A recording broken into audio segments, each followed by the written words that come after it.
საშინაო სკოლის გაკვეთილებს წარმოგიდგენთ კომპანია სილქნეტი.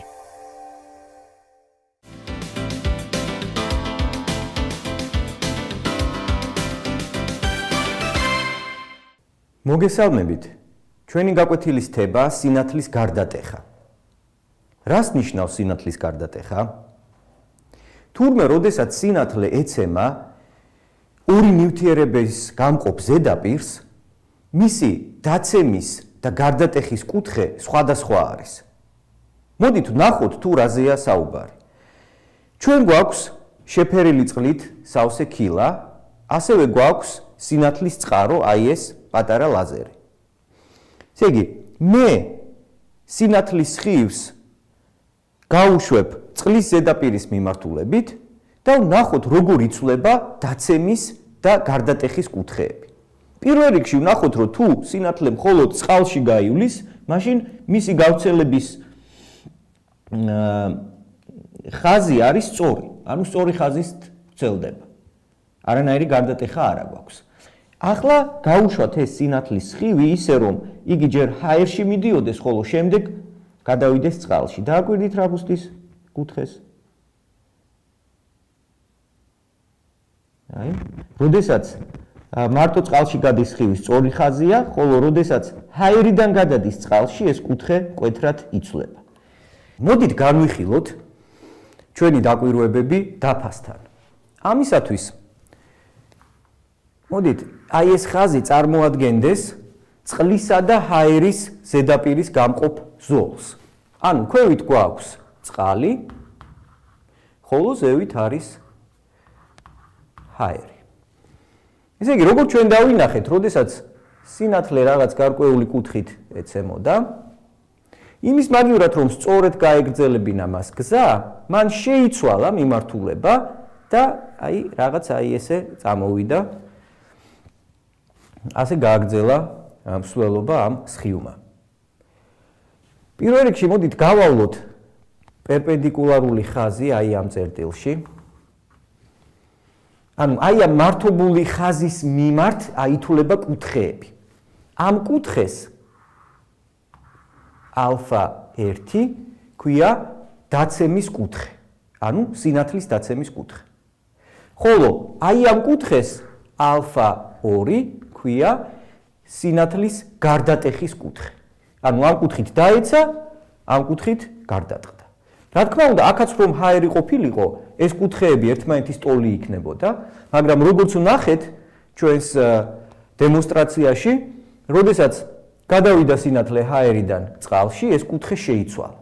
და ზუსტად ამას ქვია გარდატეხა. პირველ რიგში მინდა გითხრათ, რომ თურმე სინათლე სხვადასხვა ნივთიერებებში სხვადასხვანაირი სიჩქარით ვრცელდება. ცნობილია, რომ ყველაზე დიდი სიჩქარე სინათლეს აქვს ვაკუუმში, ანუ ცარიელ სივრცეში.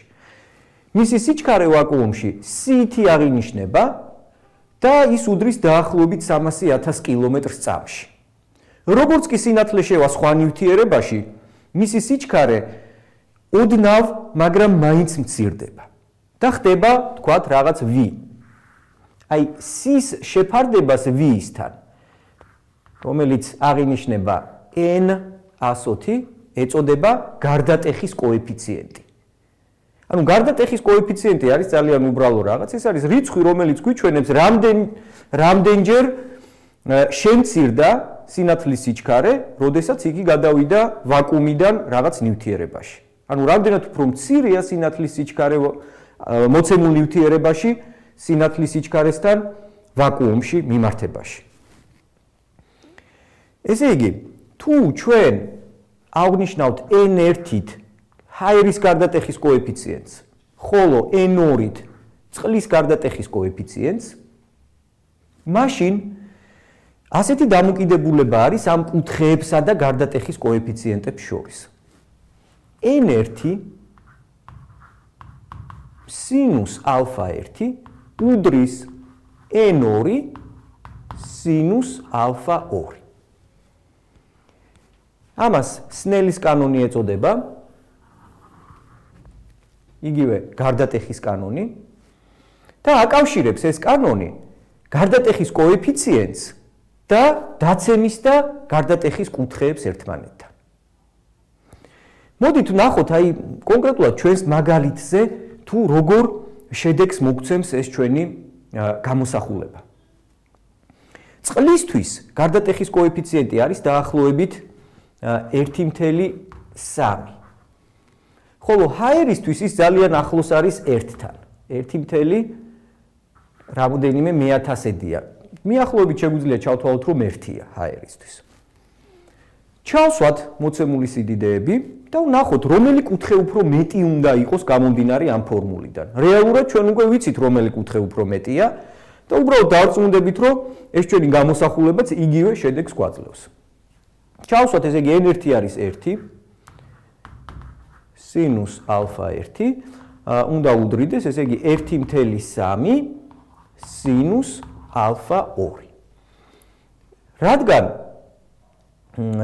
ესე იგი ტოლობაა მარცხენა და მარჯვენა ნაწილს შორის, რა დამოკიდებულება უნდა იყოს α1-სა და α2 შორის.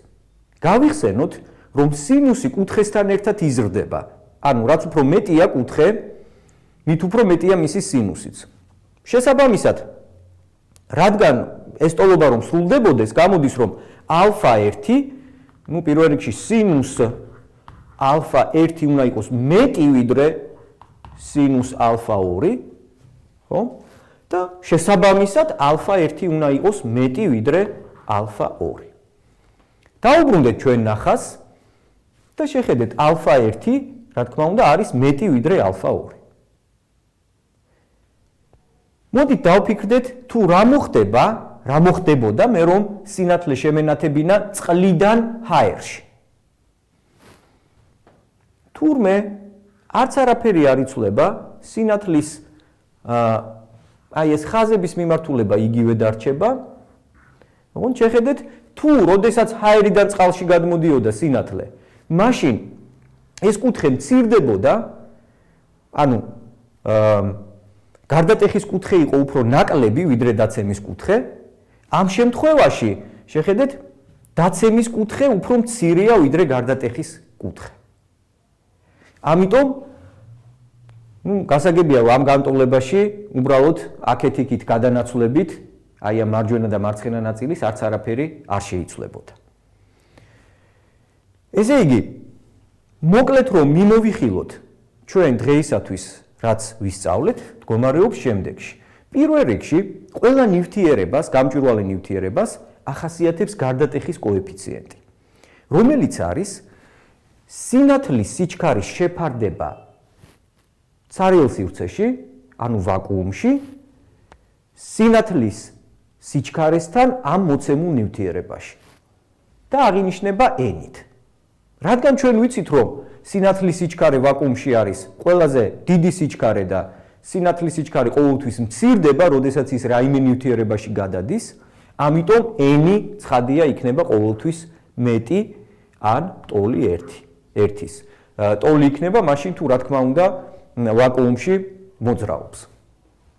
მეორე, აღმოჩნდა, რომ დაცემის და გარდატეხის კუთხეები ერთმანეთთან არის დაკავშირებული აი ამ უბრალო გამოსახულებით. ანუ თუ სინათლე გადადის ისეთ ნივთიერებაში, სადაც მისი სიჩქარე მცირდება, მაშინ როგორც ხედავთ, გარდატეხის კუთხე უფრო ნაკლებია ვიდრე დაცემის კუთხე. ხოლო თუ სინათლე გადადის ისეთ ნივთიერებაში, სადაც მისი სიჩქარე უფრო მეტია, მაშინ გარდატეხის კუთხე იქნება უფრო მეტი ვიდრე დაცემის კუთხე. აი სულ ეს იყო დღეისთვის, რაც მინდოდა მეთქვა გარდატეხის კანონთან დაკავშირებით. მადლობთ ყურადღებისთვის, მომავალ შეხვედრამდე.